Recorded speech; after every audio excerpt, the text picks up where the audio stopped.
بسم اللہ الرحمن الرحیم۔ السلام علیکم، آپ دیکھ رہے ہیں الف نیوز اور میں ہوں آپ کے ساتھ ماجد علی۔ شامل کرتے ہیں آج کی ہیڈ لائنز۔ روس کا پاکستان کو LNG دینے سے انکار۔ اردن کا امریکہ سے نئے F-16 لڑاکا طیارے خریدنے کے لیے اربوں ڈالر کا معاہدہ طے پا گیا۔ رواں برس روسی فوج کو یوکرین سے نکالنا مشکل ہے، امریکی اعتراف سامنے آ گیا۔ سعودی عرب کے قرض کے حصول کے لیے اصلاحات کی شرط نے پاکستان کے لیے خطرے کی گھنٹی بجا دی۔ امریکہ کے قرضے بلند ترین سطح پر ڈیفالٹ ہونے کا خطرہ۔ امریکہ کو F-16 لڑاکا طیاروں کی فروخت کو طے کرنا ہوگا، ترکیہ کا مطالبہ۔ جاپان میں مہنگائی کا 40 سالہ ریکارڈ ٹوٹ گیا۔ خواتین پر پابندیاں افغانستان میں بہتری کے اقدامات ناکافی قرار۔ پاکستان اور دنیا بھر کی خبروں سے باخبر رہنے کے لیے الف نیوز کو سبسکرائب کر لیں۔ ہیڈ لائنز آپ نے جانی، اب بڑھتے ہیں خبروں کی تفصیلات کی طرف۔ روس کا پاکستان کو LNG دینے سے انکار۔ تفصیلات کے مطابق پاکستان کو روس سے LNG گیس کے حصول کے حوالے سے کامیابی حاصل نہ ہو سکی۔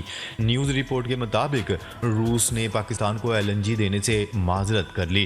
روسی حکومت کی جانب سے موقف اختیار کیا گیا ہے کہ LNG فراہمی کے طویل المدتی معاہدے پہلے سے ہی طے کر چکے ہیں، جبکہ اسپاٹ مارکیٹ میں بھی کوئی گنجائش نہیں ہے۔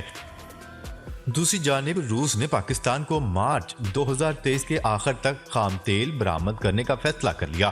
وزیر اعظم آفس کی جانب سے جاری مشترکہ اعلامیے کے مطابق اسلام آباد میں پاکستان اور روس کے تجارت، معیشت، سائنس اور تکنیکی تعاون کے بارے میں بین الحکومتی کمیشن کا 8واں اجلاس ہوا۔ اجلاس کی سربراہی روسی وزیر توانائی نے اور پاکستان کے وفاقی وزیر اقتصادی امور سردار ایاز صادق نے کی۔ اجلاس میں دونوں ممالک کے وزراء سمیت اعلیٰ سطح کے وفد نے شرکت کی۔ دونوں فریقین نے ایک مضبوط اور جامع اقتصادی تعلقات کے لیے اپنے عزم کا اعادہ کیا۔ اجلاس کے دوران پاکستان اور روس کے درمیان 3 بڑے معاہدے طے پا گئے، جس میں کسٹم معاملات میں تعاون اور باہمی مدد سے متعلق معاہدہ، ایئر ٹرانسپورٹ کے شعبے میں تعاون پر اتفاق کیا، جس میں ڈیٹا ایکسچینج کے تعاون بھی شامل ہیں، جبکہ اس کے علاوہ پاک روس ایروناٹیکل مصنوعات کی فضائی قابلیت پر کام کرنے کا معاہدہ بھی طے پا گیا۔ پاکستانی وفد کی جانب سے کہا گیا ہے کہ اس طرح کے تعلقات سے دونوں ممالک کے ساتھ خطے کی اقتصادی تعاون کو بھی فروغ ملے گا۔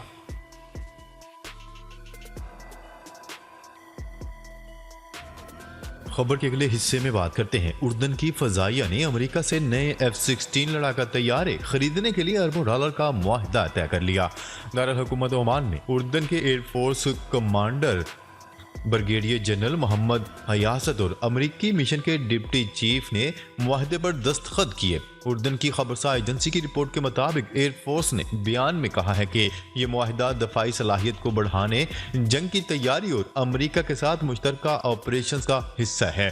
عرب ممالک کی فضائیہ نے مزید کہا ہے کہ معاہدے کے ذریعے دونوں ممالک کے درمیان تعاون کو مضبوط کیا جائے گا اور خطے میں دہشت گردی کے تدارک اور امن کے فروغ کے لیے کام ہوگا۔ فروری 2022 میں امریکی محکمہ خارجہ نے اردن کو 16 F-16 لڑاکا طیاروں کی فروخت کی منظوری دی تھی۔ ان کی مالیت کا تخمینہ 4.21 ارب ڈالر لگایا گیا۔ خیال رہے کہ اردن کی فضائیہ کے پاس 44 F-16 لڑاکا طیارے ہیں۔ فضائیہ ان طیاروں کو اپ گریڈ کرنے کے بجائے امریکہ سے نئے ویرینٹ کے طیارے خرید رہی ہے۔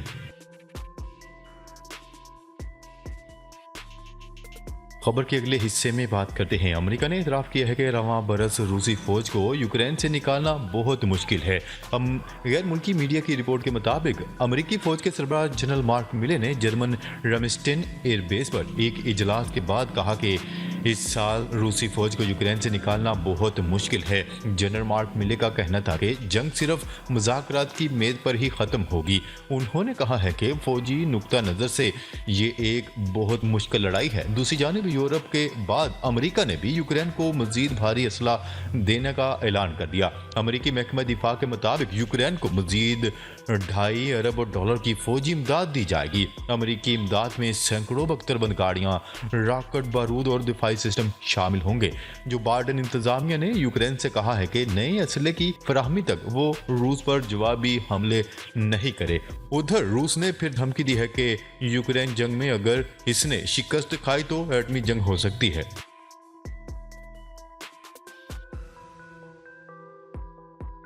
खबर के अगले हिस्से में बात करते हैं सऊदी अरब की कर्ज के हसूल के लिए इस्लाहात की शर्त ने पाकिस्तान के लिए खतरे की घंटी बजा दी। नेशनल बिजनेस ग्रुप पाकिस्तान के चेयरमैन मियां जाहिद हुसैन का कहना है कि सऊदी अरब की जानिब से कर्ज के हसूल के लिए इस्लाहात करने की शर्त ने पाकिस्तान के लिए खतरे की घंटी बजा दी है। पाकिस्तान को अपनी मैशियत चलाने के लिए फौरी तौर पर कर्ज की ज़रूरत है, जबकि खुद इन्हसारी के हसूल के लिए माशी व इक्तसादी इस्लाहात की ज़रूरत से इनकार भी मुमकिन नहीं।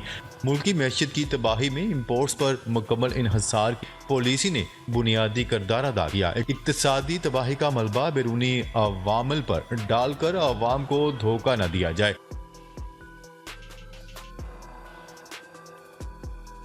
खबर के अगले हिस्से में बात करते हैं अमेरिका के कर्जे तारीख की बुलंदतरीन सतह पर पहुंच गए, जिसके बाद अमेरिका के डिफॉल्ट होने का खतरा बढ़ गया। गैर मुल्की खबरसार एजेंसी की रिपोर्ट के मुताबिक अमेरिका के कर्जे 31.4 खरब डॉलर की बुलंदतरीन सतह पर पहुंच चुके हैं। रिपब्लिकन की अक्सरियत पर मुश्तमिल ऐवान नुमाइंदगान और जो बाइडन के दरमियान जारी महाज आराई के नतीजे में मुल्क पर डिफॉल्ट के बादल मंडला रहे हैं। अमेरिकी सेक्रेटरी खजाना ने ऐवान को बताया कि इनके महकमे ने गैर मामूली इकदाम शुरू कर दिए हैं और खसूसी कैश मैनेजमेंट के जरिए डिफॉल्ट के खतरे को 5 जून तक रोक सकते हैं। उन्होंने कहा है कि जून की तारीख भी गैर यकीनी सूरत हाल से मशरूत है, क्योंकि मुस्तकबिल में अदायगियों और हुकूमती महसूलात का सामना भी रहेगा।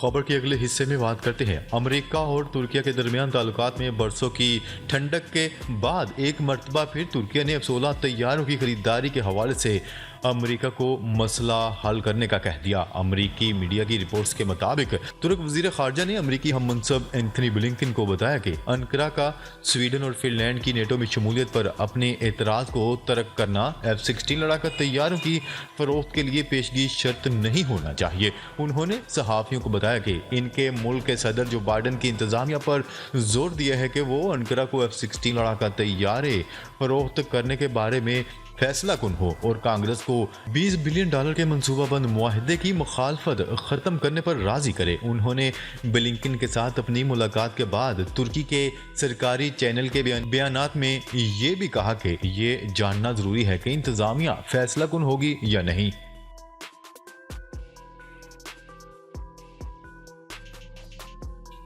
खबर के अगले हिस्से में बात करते हैं जापान में महंगाई का 40 साला रिकॉर्ड टूट गया। महंगाई के बायस बैंक ऑफ जापान पर शरह सूद बढ़ाने के लिए दबाव बढ़ गया। गैर मुल्की खबरसार एजेंसी की रिपोर्ट के मुताबिक जापान में अफरात ज़र की शरह 40 साल के बुलंदतरीन सतह पर पहुंच गई और बैंक ऑफ जापान के मुताबिक गुज़िश्ता महीने जापान में महंगाई की शरह गुज़िश्ता साल के मुकाबले में 4% तक बढ़ गई। बढ़ती हुई महंगाई के बायस बैंक ऑफ जापान पर शरह सूद बढ़ाने के लिए दबाव बढ़ गया है। ताहम माली मामलात की निगरानी करने वाले बैंक ने कहा है कि वो शरह सूद सिफर के करीब ही रहेगा।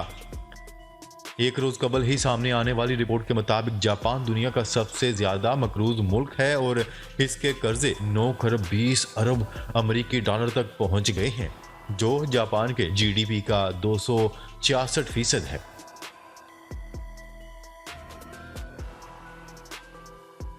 खबर के अगले और आखिरी हिस्से में बात करते हैं अक़वाम मुत्तहिदा ने कहा है कि अफगानिस्तान में ख़वातीन पर बढ़ती पाबंदियां जाहिर करती हैं कि वहां बेहतरी के इक़दाम नाकाफ़ी हैं। गैर मुल्की खबरसार एजेंसी की रिपोर्ट के मुताबिक अफगानिस्तान का दौरा करने वाले अक़वाम मुत्तहिदा के वफ़द का कहना है कि तालिबान ने ख़वातीन के हवाले सख्त पॉलिसियों का नफाज शुरू कर रखा है, जिन्हें बज़ाहिर चंद इस्तस्नाई इक़दाम के जरिए कम नहीं किया जा सकता। अफगानिस्तान का दौरा करने वाले अक़वाम मुत्तहिदा के सेक्रेटरी जनरल के नायब तर्जुमान फरहान हक ने कहा है कि वाज़िया नज़र आ रहा है कि अफगानिस्तान में लड़कियों और ख़वातीन के हकूक़ सलब करने के लिए बड़े इक़दाम किए जा चुके हैं। उनका कहना था कि अफगानिस्तान में ख़वातीन की बेहतरी के लिए भी कुछ काम करेंगे, लेकिन वो पाबंदियों के सामने नाकाफ़ी हैं। तालिबान ने ख़वातीन की मुलाजमतों और इनके पार्क्स जाने पर पाबंदियाँ आयद की गई हैं। नाजरीन, अब तक के लिए इतना ही। मजीद खबरें लेकर बहुत जल्द आपकी खिदमत में हाजिर होंगे। तब तक के लिए अपना ख्याल रखिएगा। अल्लाह निगहबान।